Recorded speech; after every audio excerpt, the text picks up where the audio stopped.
Hello everyone! Kumusta po ang lahat? Ayan, nakapag-upload na rin sa wakas dito sa aking YouTube channel.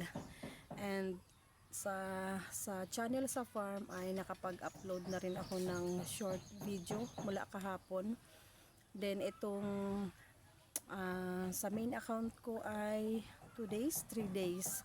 So doon sa upload ko, yun ay yung pumunta ako ng Camarines Norte sa Dait. So hinatid ko yung mga youth. Meron silang 5 days na FSY or parang youth camp. So hinatid ko lang sila doon. And doon sa intro ko ay hindi ko na ipaliwanag bakit 1 month akong walang upload.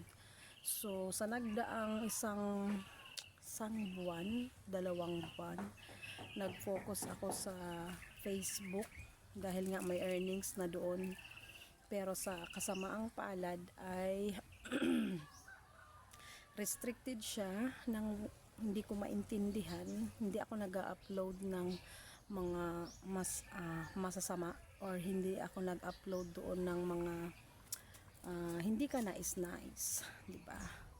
Wholesome, it's a daily vlog kung saan kami pumupunta ng aking anak, ng aking mga pamangkin, o kung ano ang ginagawa ko, ginagawa namin. So siguro ayan, di ba? Kasi bago 'yun nangyari ay laging na tinatry na ma-hack ang aking account. So blessing in disguise na rin siguro, kahit nasayang yung 1 year na pagod ko doon. 1 year bago ko nakuha yung follower na 5.6, and 1 year kong trinabaho yung earnings na yun. So kung dahil yun sa hacker o dahil may nag-report ng aking account, okay lang, hindi mabigat sa dibdib ko kasi nagko-cause na rin yun ng stress sa akin. So napabayaan ko itong YouTube ko dahil doon. So ngayon back to reality. Dito ako muna mag-focus ngayon kasi syempre dito yung subscriber ko ay kalimitan hindi ko kilala, hindi ako kilala. Then kusang nag-support sa akin, salamat po sa inyo. And dito sa mga vlog ko makikita nyo ang kasama ko, ganun pa rin. Anak kong 2, 4 kong pamangkin, si mama or si papa, and sa mga ginagawa namin. So ngayon, ingay na aking alaga.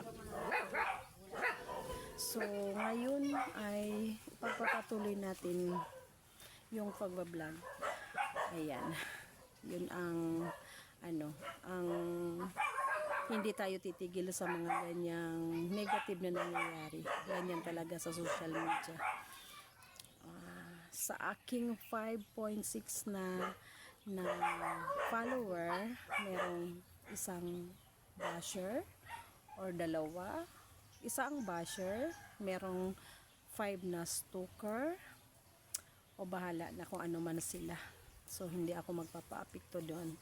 And ayan, patuloy lang. Kasi itong ginagawa ko ay para to sa aking mga anak, para sa aking mga pamangkin, and para sa aming pamilya. So lahat naman po ng mga kilalang vlogger ay nagsimula sa 0, sa 1 subscriber, o sa 1 follower.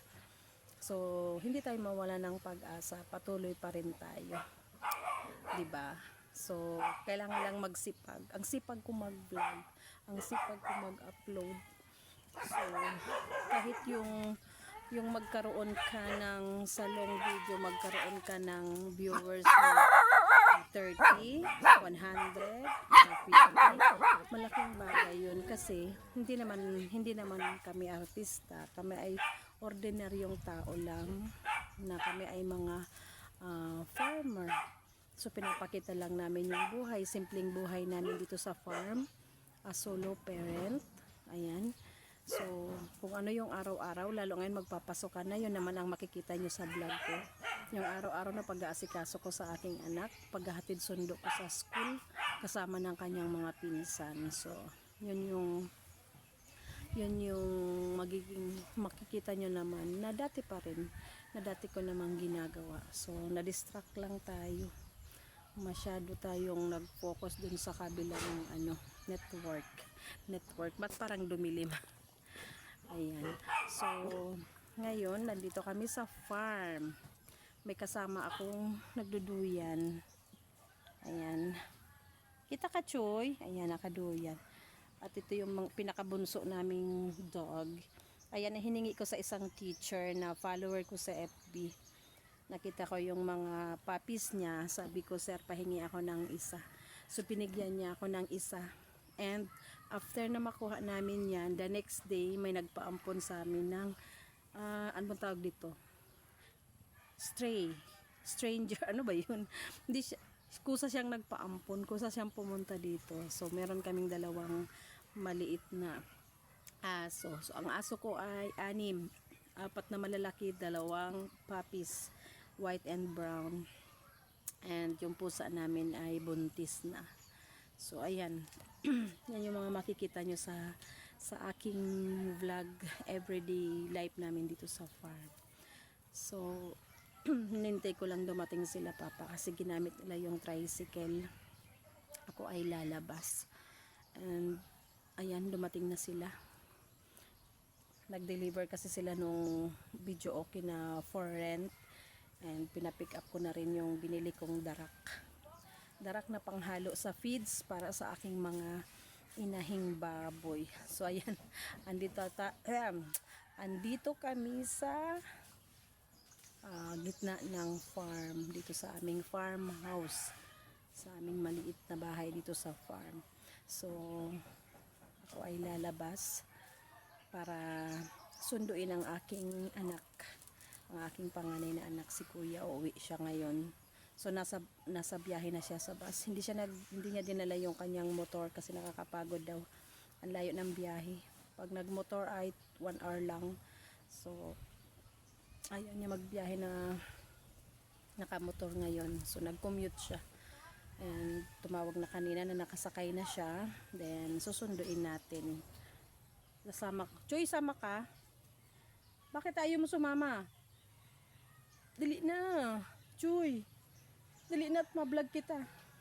May pasalubong to si kuya din ha. Kunin mo na yung susi doon kay papa. Dali na. Ayan, sama ko tong bunso kong pamangkin. Dali na, kunin mo na yung dali na. Wala akong videographer. Dali na, Choy. Mas magaling ka mag-video. Diba?